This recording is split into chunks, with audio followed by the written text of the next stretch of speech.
애니멀과 피플의 소중한 드라마.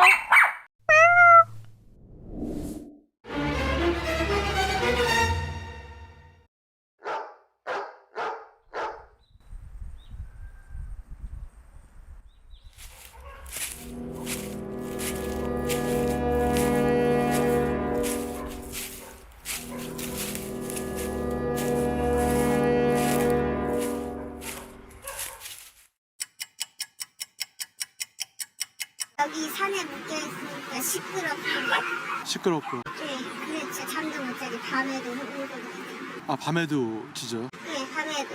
저 맨날 쓰레기 질통 앞에 이제 쓰레기 버리는데 거기 맨날 이렇게 쓰레기 다 뒤져갖고 터쳐놓고 막 이렇게. 먹을 거 찾느라 그런 거죠? 네, 배고파서 밥 때문에.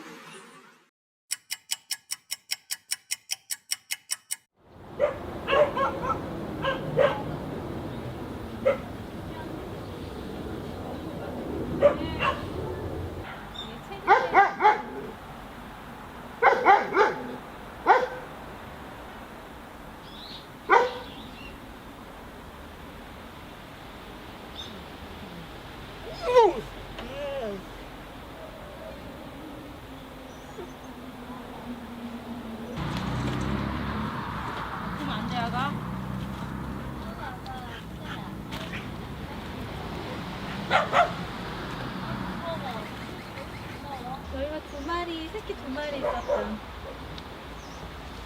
이를 안 쪼이는구나. 아유, 이쁘네.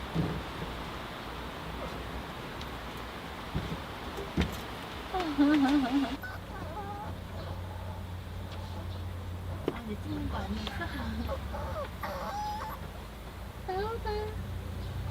얘는. 그러니까 여기 인근에 이제 경비로 근무하시는 아저씨께서 유기견 두 마리를 데려다 놓으신 것부터 시작을 했는데 이제 그 아이들이 자체적으로 임신이 되기도 했고 또 돌아다니는 아이들이 유입이 돼서 또 임신이 되기도 해서 그래서 30여 마리로 이제 개체수가 증가를 한 거고요. 이제 여기에 아이들이 있으니까 또 여기다가 유기를 했다라는 얘기를 많이 들었어요. 혹시? 그럼 원래 주인이 있던 애들도 있는 거네, 그러니까.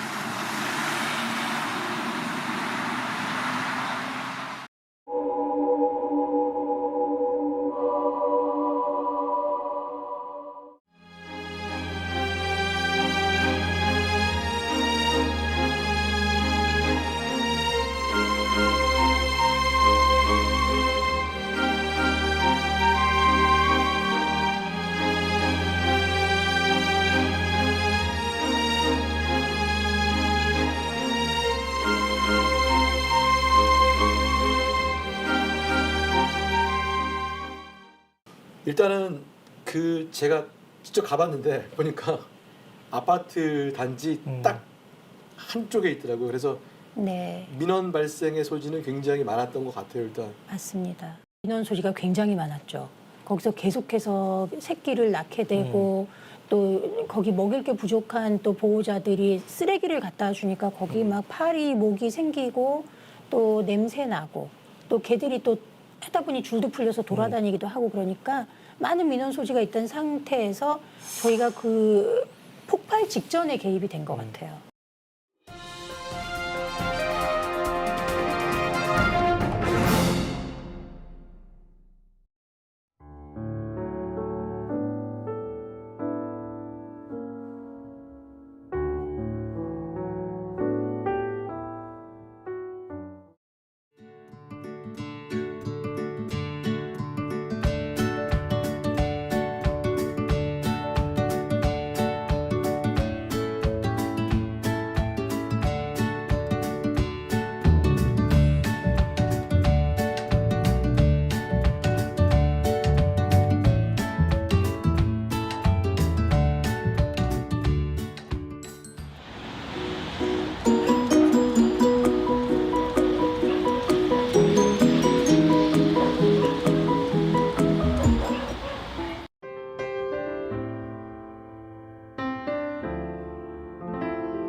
거하고 있는 여기에 강아지가 없어야, 개가 없어야 이게 조금 완벽한 프로젝트를 생각하고 그러려면 이제 입양을 다 보내던가 입양이 어려운 아이들을 어쨌든 안전한 곳에서 일탁보호를 받아야 된다고 생각하거든요.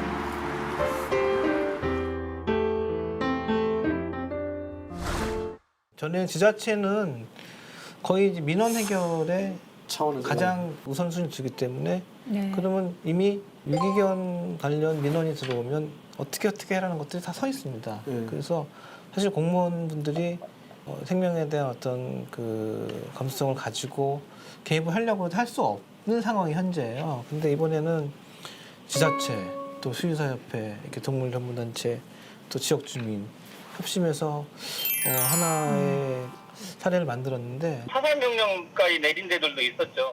일부에서 그렇게 이제 마취총으로 예. 포획을 하다가 이제 사살은 아니지만 어쩔 수 없이 이제 사고에 의해서 안전사고로 죽게 되는 경우도 발생을 했었고요. 그렇죠. 일단은 지자체에서 그런 식으로 사실은 민원 처리를 다 했고요. 예.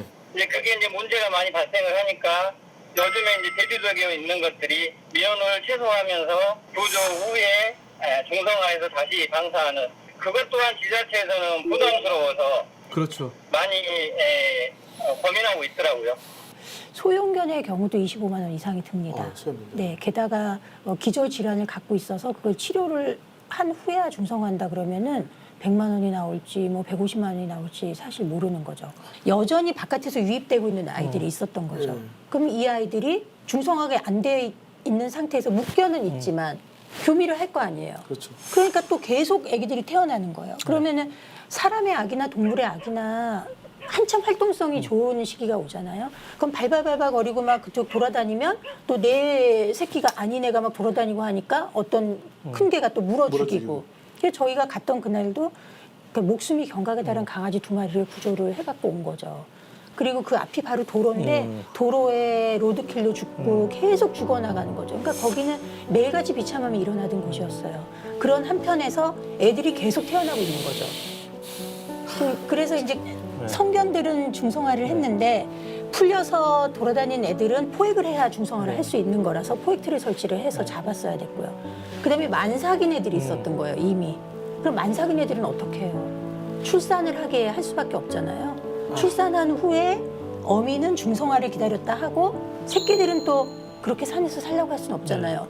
그러니까 많은 자원과 노력을 들여서 또 입양을 보내고 저희가 그래서 입양 파티를 한 번 해서 여러 마리를 입양을 보냈어요, 애기들은. 근데 문제는 그쪽에 이제 이미 사람에 대한 신뢰를 잃고 야생화된 게 이런 애들은 친화적으로 만들어서 입양 보내기까지 정말 많은 시간과 노력이 필요하거든요. 쉽지 않겠네요. 그거. 센터 같은 데 가면 몇 년째 입양 안 되고 있는 강아지들 많습니다. 많죠. 예. 그 현장은 하나인데 그 현장에 대해서 대응을 필요로 하는 요소들은 너무 많고요. 너무 많죠. 예. 네, 최소 자원으로 아이들의 복지를 제일 높이기 위해서 모두 지혜를 짜서 이제 여러 가지 시도를 하는데 그 중에 가장 기본이 되는 게 중성화인 거죠. 이 소위 말하는 떠돌이개, 뭐 야생개, 들개 이런 문제가 우리나라만 문제가 아니고 전 세계적 문제라 전 세계의 그 독 파퓰레이션 매니지먼트라는 용어도 있고 전 세계가 모여서 회의를 합니다. 포획해서 보호소에 가서 입양이 안 되면 안락사하는 흔히 말하는 선진국 모형이에요. 눈에 보이는 대로 잡아서 안 보이는 데 가서 또 안 보이게 없어지는 그렇게 100년을 했더니 소위 말하는 선진국에서 떠돌이개가 없어졌느냐 안 없어졌다는 거예요. 그리고 돈은 엄청나게 썼는데 그렇죠. 그럼 어떻게 된 거지? 그래서 고민을 하다가 그 독 TNR이라는 용어가 나오기 시작했어요.